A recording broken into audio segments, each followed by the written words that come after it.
As the fog lifted in Missouri, I was about to have an absolutely beautiful and pretty emotional wildlife photography.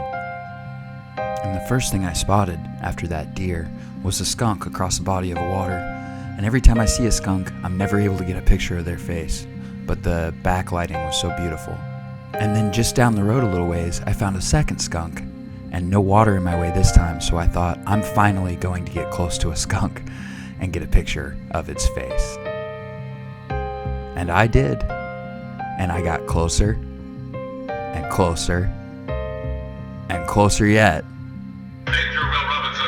Danger, no. Maybe a little too close. Danger, danger, danger. But I didn't get sprayed, and even the skunk smiled at that joke.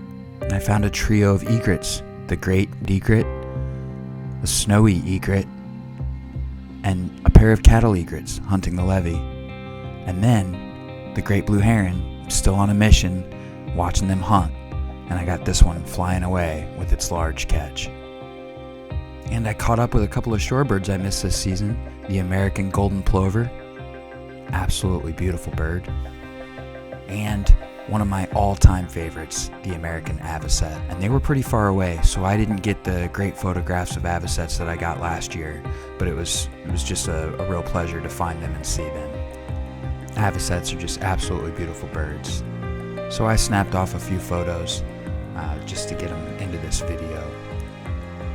They're very striking with the pink neck and head and the stark contrast of their black and white feathers and that upturned slender bill. And we have a pair of Forster terns, young and old, and a belted kingfisher female gave me a show, shaking off some water and flying away. A pair of hooded mergansers a couple hundred yards out, and a pair of wood ducks were converging on the same spot. Here you see the two drakes pass each other by, the two most striking drakes in Missouri. And I found a brown bat, which you don't get to see very often.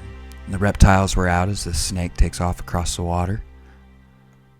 And all the turtles were out basking. And then my day took a turn to the emotional as I saw a raccoon swimming, and I thought, I'm going to get great pictures of this raccoon, but I noticed that it was swimming in circles, and I watched it for an hour as it swam around in circles and circles, and my photos revealed that this raccoon was blind, and his eyes were nothing more than just milky cataracts.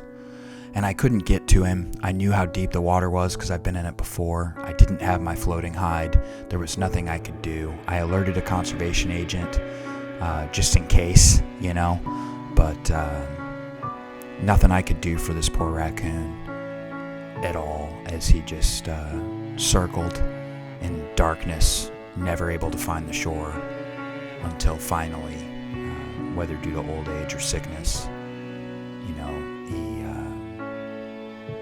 just drowned. And wildlife photography is like that sometimes. It's sad, but there's nothing you can do, and life goes on. On my way out, I, found it again. He didn't make it. And it reminded me of a pair of bucks in Iowa from 4 years ago, before I really knew how to use a camera, that I thought were just on the ice, just being cute, sleeping together. You can see they're genetic twins. And I went back the next morning, and the one buck was gone, and I'd realized that the other one had been shot by a hunter, and the predators were circling as it just struggled to get up from the ice and couldn't. And then one more sunset and sub-zero temperatures in northern Iowa, and that buck expired. And the reason that I told this story was because its brother stayed by it the first night out in the open amongst predators in the freezing cold temperatures, because animals are more than just animals. They do have feelings and love. But nothing will make you feel better more than birdsong. So it is spring, and where there's death, there's life. And this red-winged blackbird is singing to a female that doesn't seem to care. And this dickcissel, I didn't name it, is singing, as dickcissels do. And spring is so evident, I found an American goldfinch and an indigo bunting, and then a Prothonotary warbler, which was an excellent find and probably the best picture I got. Lots of warblers out, and my all-time favorite, the Yellow Warbler.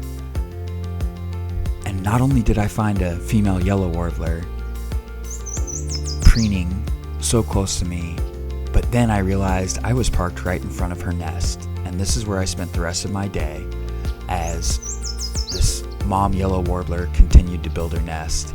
And I can't wait to go back and, try to get maybe the iconic shot of the little babies sticking their heads up. I was looking for Dad, and he finally shows up. You'll see him in a little bit, but she was just collecting. There's Dad. She was just collecting the grasses to build this nest, and it was what I needed after the raccoon was to see spring and new life, and that's how wildlife photography goes.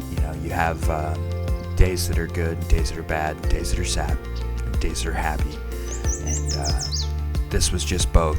And there's Mom and Dad together, and that's the way it happened. That's how my morning started. Immediately with the sadness of the raccoon that I had a hard time walking away from, and then it ended with new life and finding not just a bird nest, but the nest of one of my favorite wood warblers. So I hope everybody enjoyed the video. I want to thank all my subscribers, and please like and subscribe.